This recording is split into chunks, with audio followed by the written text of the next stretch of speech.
Good morning, everybody. Glad to have you back. This is, what lesson, Kathy? Is it lesson 18? Wow, 18 lessons on Philippians. Of course, they are very short. I deliberately keep them short because of the seasons that we're living in right now. It seems that we have a very short attention span, but I want it to be meaningful and pointed. I talked last time very strongly about that we belong in heaven.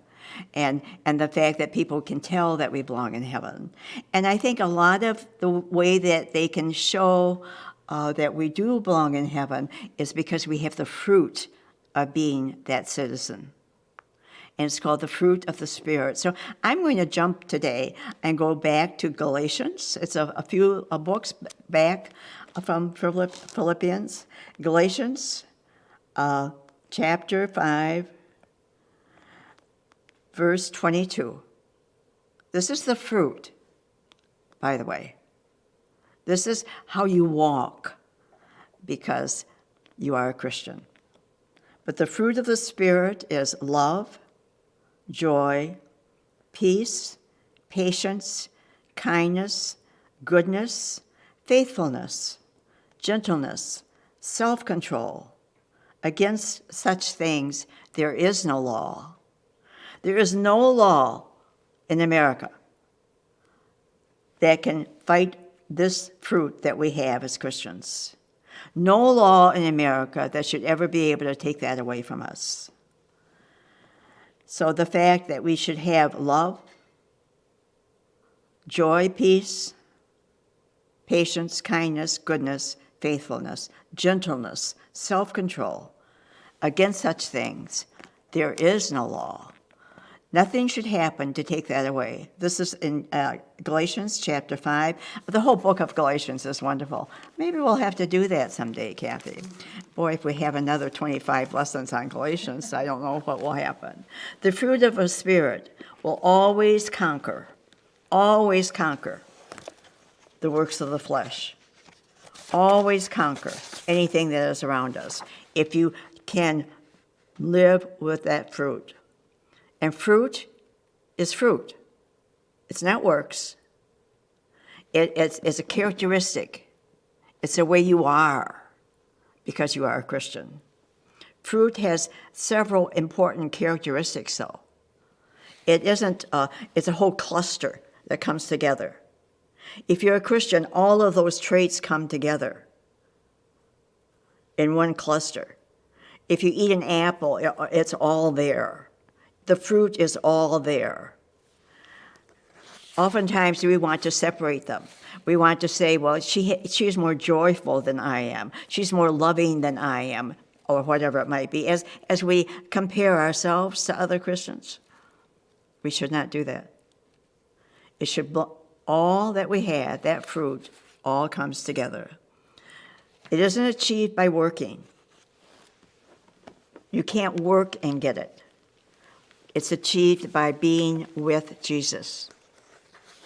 Fruit is fragile. It reproduces itself.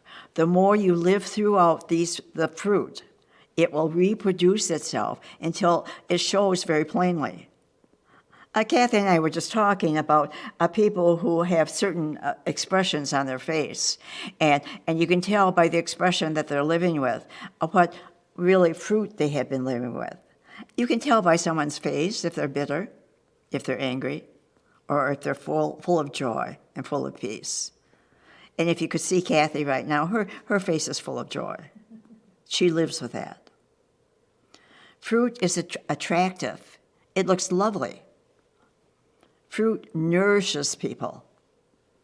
In the big picture, the Spirit has one work to do in all of us. Only one work. It's to give us that fruit. Now, these aren't the gifts of the Spirit. There's a different teaching now. It's not the gifts. Many of us are gifted with certain things that we can do, and that's works. The fruit is not the gifts. God many times will give different gifts to different people, and we can see that. The fact is, it is a gift. whatever you're capable of doing. My gift is the gift of teaching. God gave that to me. It's not because I'm particularly special. The fruit, though, is given to every Christian. It is there for us. It's something for every Christian has, a cluster of it. The qualities are to be manifested in each Christian. The single fruit of love would have been enough. If God had said, I'm going to give you love. I'm going to give you the ability to love people. That's all that we would have to need, it would embrace all the elements of the fruit of the Spirit. This is above, and it's the first one that's mentioned, any natural affection or loyalty because of family or being a husband or a wife or a child. It's bigger than that. It's loving people, period. People who are not easy to love. People who are different from you. And everyone is different from you, by the way. We're each unique. Each a wonderful creation that God has made. Loving people you don't even like. You don't want to have lunch with them. They're hard to be around, but you love them. The first fruit. So we're not dependent upon circumstances. The next fruit that's mentioned is joy. Joy. Living today, the way the world is today, and I mentioned that a few lessons ago, joy comes not from what we have, but from what we are. We belong in heaven. It's not where we are, but whose we are. We are connected to God himself, to Jesus, who died for us because he loved us so much, because we're so meaningful, because we're so important, because he looks at us so tenderly. He understands when I'm just do stupid things. He understands when I'm confused. He takes that. He still loves me. He still thinks Janette is just wonderful. He still thinks you are. And that brings joy to me, to know that, to live with that comfort wrapped around you. And you can remind yourself of that. If you remember a few lessons back, I mentioned that I needed a Kleenex and found one. And so I really thank God for it. You can remind yourself of the joy that you have as a Christian by thanking God for the small little things that happen every day in your life that wouldn't happen without him. It's not what we enjoy doing, but what we have been given. What we have been given is that kind of comfort, that kind of love, that kind of, I don't know if you live where you live, but here in Wisconsin, it get kind of cool in the evenings. I love putting an Afghan around me and the comfort of that. But we walk with that if we are Christians, because of the fruit we have is the Spirit. The fruit of the Spirit. And the last one I'm going to talk about today is peace. That comes next. The fruit of the Spirit is peace. Peace. Peace is peace with God, peace with people, and it's a positive peace. It's filled with blessings and goodness. It means I never have to win over you. My peace is I never have to be better than you. There's no competition. I don't want to be ahead of you. I want to help you be ahead of me. Peace. Not to have to win. You are a winner. You have citizenship in heaven. So we don't have to fight for that. There's nothing we have to fight for.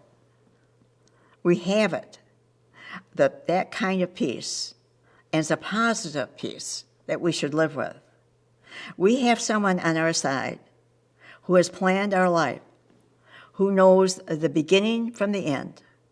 So I never have to worry about what's going to happen to Janette. You never have to worry about what's going to happen to you. God has it already settled. Now, it doesn't mean an absence of this peace that we have, an absence of not caring. It doesn't mean that I don't tell the truth when the truth needs to be said. There's a difference in that. But when I tell the truth, I don't have to make people believe it. My job is just to tell it.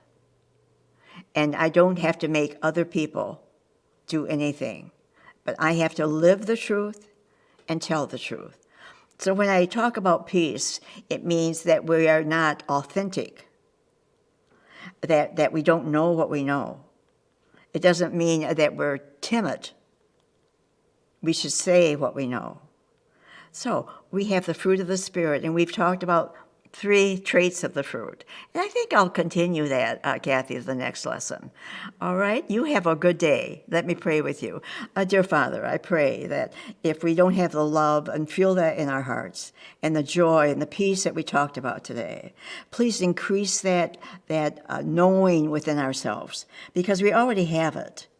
You don't have to give it to us because you've already given it. So, dear Father, if we're not aware of it, I pray that you make us aware. In your Son's name, amen. You have a great day full of love and joy and peace. Bye-bye.